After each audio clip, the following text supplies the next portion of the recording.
Luffy just got impaled by the most terrifying weapon Oda has ever drawn, and the scene proves he still isn't Joy Boy for over 20 years. Fans have waited for the full awakening of the Sun God, and in chapter 1188, Oda finally showed us exactly what's missing. Except the answer didn't come as a victory. It came as a blade that rots everything around it, draining the life out of trees and the very Haki in the air, and right before falling again because yes, this isn't the first time Aimu said the exact same line Kaido already said before him. You are not Joy Boy, so I need to know, what is Luffy still missing? And why might the answer have been hiding right under our noses since East Blue? Hey everyone! Before we get into any wild theories, let me get everyone caught up on what actually happened in chapter 1188. We open with a flashback of Aimu, the supposed ruler of the world, remembering an ancient phone call. On the other end of the line was none other than Joy Boy himself, the man of the Void Century. We only see the lower half of his face, nose, mouth, chin, and the detail nobody expected is that Joy Boy's smile is nearly identical to Luffy's back in the present. The fight between Luffy and Aimu keeps heating up literally. Aimu attacks with bursts of black flame that curve mid-air, almost like Luffy's own snakeman form. In a moment that's hilarious but strategically important, Luffy transforms into a cartoon genie, a direct reference to the extra book Road to Laugh-Tale, which describes Nika's powers as powers of pure imagination. All of this is canon, straight from the pages, no forced interpretation needed. But here's where most fans skip right past a massive detail. The author was once asked, in an old SBS, why no character has classic pirate traits, like an eyepatch. His answer was direct: once a pirate with an eyepatch appears, the story will be near its end because that would represent the peak of the pirate journey.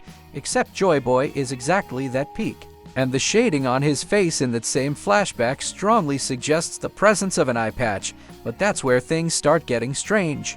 Let's take this piece by piece, because there are layers stacked on layers here. First, the name Aimu can be read as a reference to Void, and ancient texts within the One Piece world state that in the Void there was a breath. If that breath was Joy Boy, it means Joy Boy and Aimu met by pure chance through that call in a way that mirrors Luffy meeting Zoro and Robin, both of whom initially found him irritating before becoming inseparable partners. Second detail, and this one really dropped my jaw, when Jin blocks one of Aimu's attacks to protect the squirrel Hadrudin.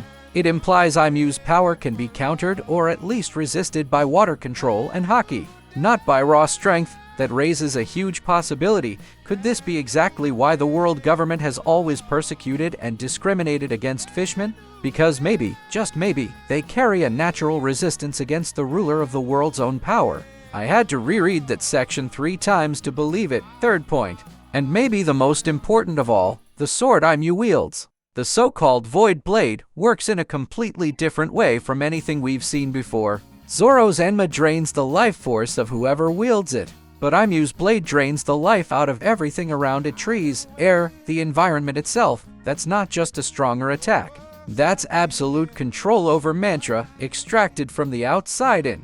And that detail connects directly to Aimu's next move against Luffy, and this might be where Oda left his biggest clue of all. So let's put the puzzle together, piece by piece, because each detail here pulls the next one into place.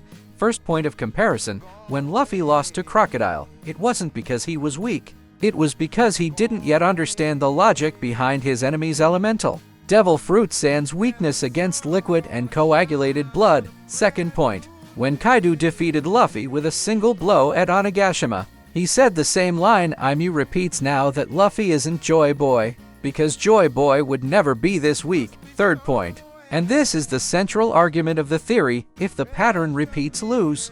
Understand the opponent's mechanism, evolve, then losing to Aimu isn't the end of Luffy's power journey. It's the trigger. What Luffy needs to understand now isn't an elemental fruit.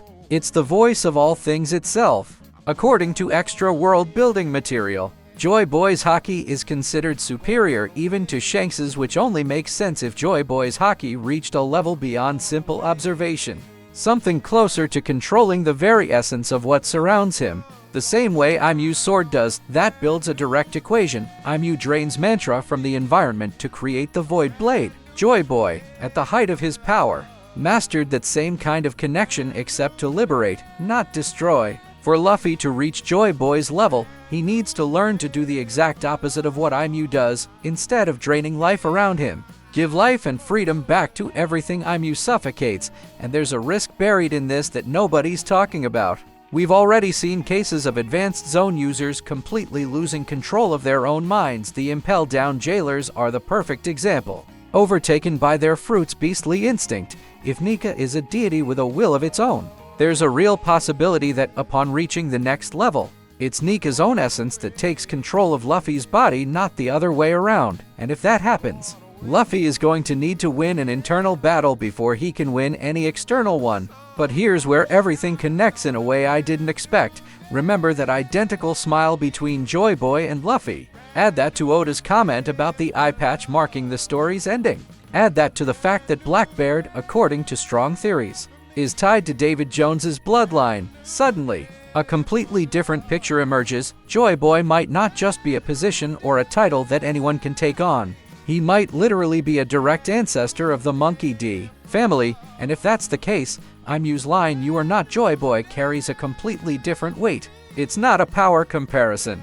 It's almost a personal accusation from someone who knew the original Joy Boy and is now judging his heir against the standards set by the one who came before. I genuinely don't know how I missed this connection for so long. And there's one more layer. If fishmen really do have some natural resistance against the power of the void, as the Jinbe scene suggests, that would explain why the world government spent centuries specifically oppressing that people, not out of shallow prejudice, out of genuine fear of a real threat to the ruler of the world's control. Suddenly, the persecution of fishmen stops being just historical background and becomes a central piece of Imyu's survival strategy across the entire Void century. If this theory is right, the implications for the Final Saga are massive.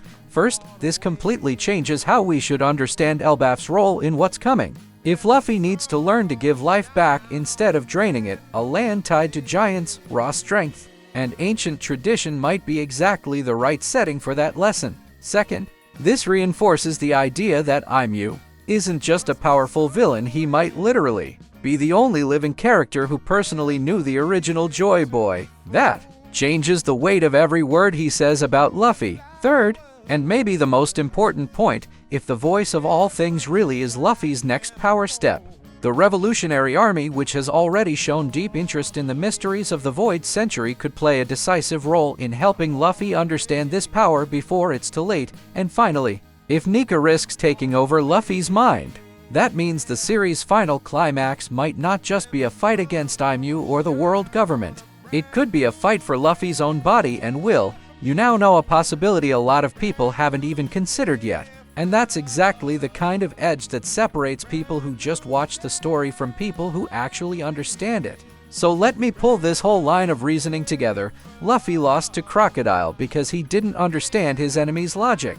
He learned, and he evolved. Luffy lost to Kaido because he hadn't yet awakened his fruit. He awakened, and he evolved. Now Luffy loses to Imyu because he doesn't yet understand how to control the essence of everything around him. The same essence Imyu drains to create his Void Blade. The pattern is too clean to be a coincidence. And if that identical smile between Joy Boy and Luffy, the eyepatch comment, and the connection to the breath in the void really do point to a direct bloodline, then this isn't just another lost battle. It's the moment Luffy finally discovers who he really is within the story of the world. Personally, I think Oda has been building this since the moment Luffy met Roger. All the way back at the start of the saga, that smile Roger gave when he saw young Luffy might have been the same kind of recognition Imyu felt hearing Joy Boy laugh over that call. And if I'm right, the moment this gets confirmed is going to break the fandom. If this theory is right, it changes how we read every single chapter with the D family involved. But I want to know what you think. Did Oda plan this from the start, or is this just a really well-built coincidence? Drop your theory in the comments. And if you want to go deeper on the voice of all things, I'll link the next video right here.